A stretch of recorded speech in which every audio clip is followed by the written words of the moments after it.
देश के अंदर जो भी श्रम बेचता है, जो मेहनत करता है, वो सब मजदूर है। चाहे वो लिखने पढ़ने वाला बंदा हो, एक अध्यापक है, टीचर हो, क्या करता है, पढ़ाता है, श्रम बेचता है, पर वो स्कूल का मालिक नहीं है, वो भी मजदूर है। स्वास्थ्य से, शिक्षा से वंचित होता है। सरकार इन तमाम बातों से इन मजदूरों के लिए करना चाहिए, क्योंकि मेरे सरकार, मेरे देश के धन संपत्ति जो भी है, इतने ताकत है, आज जो भी है वो अगर चाहेंगे सब कुछ कर सकते हैं।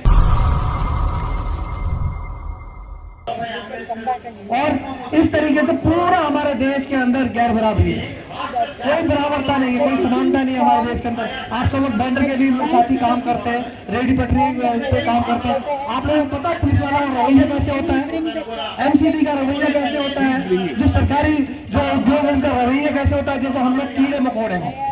अगर गलती भी हम कोई करेंगे और डंडा भी हमें ही उल्टा के मारते हैं, तो ये किसका देश है? अरे इस देश को बनाने वाले तो हम हैं, चलाने वाले भी हम हैं। जो धन है वो पैदा हम करते हैं, और हमारे साथी ऐसे बच्चों को किया जाता है, हमें इंसान नहीं समझा जाता है। अभी दिल्ली के अंदर अगर देखेंगे, दिल्ली का एग्जाम्पल देता हूँ, यहाँ पर जितनी झुग्गी बस्तियां हैं या कच्ची कॉलोनी है, कहाँ पर बसी हुई है? कचरे के डब्बे पे, कचरे के ढेर पे बसी हुई है ज्यादातर, या तो रेलवे के किनारे बसी हुई है, या जमुना के किनारे बसी हुई है। अरे भाई, हम भी इस देश के नागरिक हैं, हम कोई पाकिस्तान से नहीं आए हैं। हम भी इस देश को जब सरकार बनाना होता है तो हमारे मजदूर भाई ही वोट देते हैं, हमारे किसान भाई ही वोट देते हैं, तब जाके सरकार भी बनती है। और उन्हीं मजदूरों को जब वेतन देने की बारी आती है, उनको सोशल सिक्योरिटी देने की बारी आती है, तो उनको उसके लिए कोई नेता, कोई अभिनेता कोई काम नहीं करते।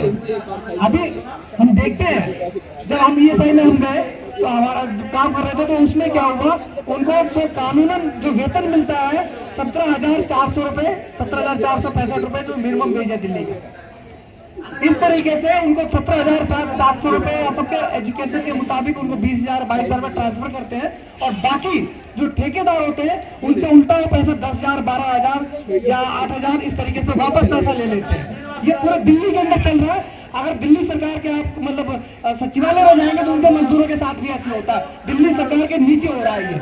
अभी बुरानी दिल्ली में वहाँ के जो महिला मजदूर थी, जो सफाई कर्मचारी थी, उन्होंने जब आंदोलन किया तो उनके साथ अभद्र व्यवहार किया गया, उनको गाली गलौज किया गया, उनको शर्मिंदा किया गया, गलत गलत बातें बोली गई। इस तरीके से जब बोला कि तुम लोग हमारे सामने ऐसे आवाज उठा रहे हो, ज्यादा बोलो तो हम तुमको निकाल देंगे। भाई दिल्ली सरकार को भी लेटर लिखा, सेंट्रल सरकार को भी लेटर लिखा, वहाँ धरने पर भी बैठे, पर सुनवाई नहीं हो रही है। तो इस तरीके से ये चल रहा है हमारे देश के अंदर, मजदूरों के साथ ये व्यवहार चल रहा है। इस तरीके से हमारे देश के अंदर मजदूरों के साथ किया जाता है। उनको मतलब एकदम कीड़े मकोड़े जैसे समझा जाता है कि हाँ भाई इनका खून चूस लो और उनको निकाल के बाहर फेंक दो साथी।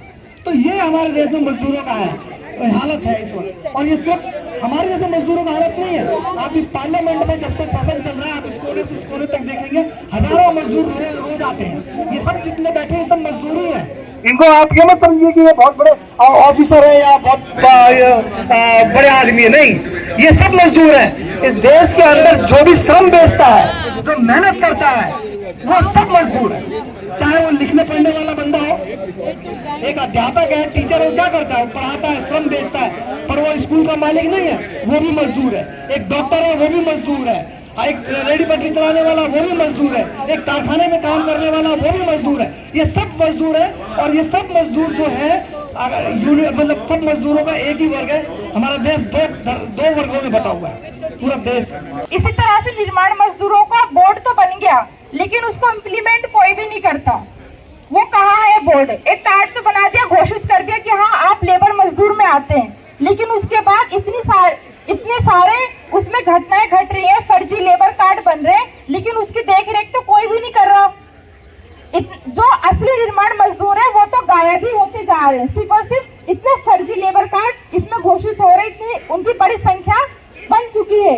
लेकिन जब तक हम लोग खुद अपने हक अधिकारों के लिए सामने नहीं आएंगे तो फर्जी काम होते चले जाएंगे। साइट बन गई, बदल जाती है, बन जाती है, लेकिन उसकी देखरेख कोई भी नहीं करता। तो उसकी जो घटना होती है वो हम जैसे लोगों को ही भुगतना पड़ता है।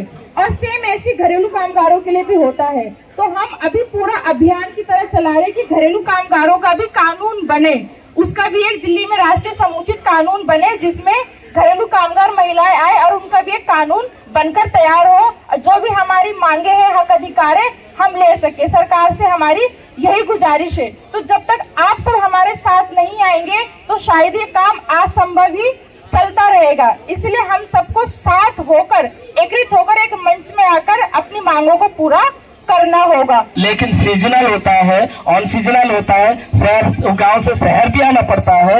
योजना वो परमानेंटली गांव में रहेगा तो योजना वही मिलेगी। लेकिन यहाँ पे आया तो बहुत सारी योजना से, स्वास्थ्य से, शिक्षा से वंचित होता है।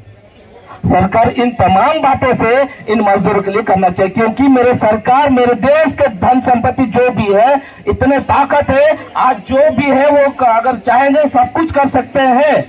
तो मेरे असंगठित हर क्षेत्र के जितने भी लोग यहाँ आए हैं, हमारी जो मांग है, उनका पेंशन जो 5,000 है, उनके लिए घर मकान की जो जरूरत है, उनके स्वास्थ्य है, उनका शिक्षा है, उनका जो आमदनी का कारोबार के लिए बढ़ावा देने के लिए सरकार इन तमाम बातों पर। साथियों, हम लोग जो कई साल से हम लोग जो धरने पे आ रहे हैं, लेकिन आज जो स्पेशल करके जो हमारे जो चेन्नई से भी कई लोग आए हुआ, उसके लिए धन्यवाद देंगे।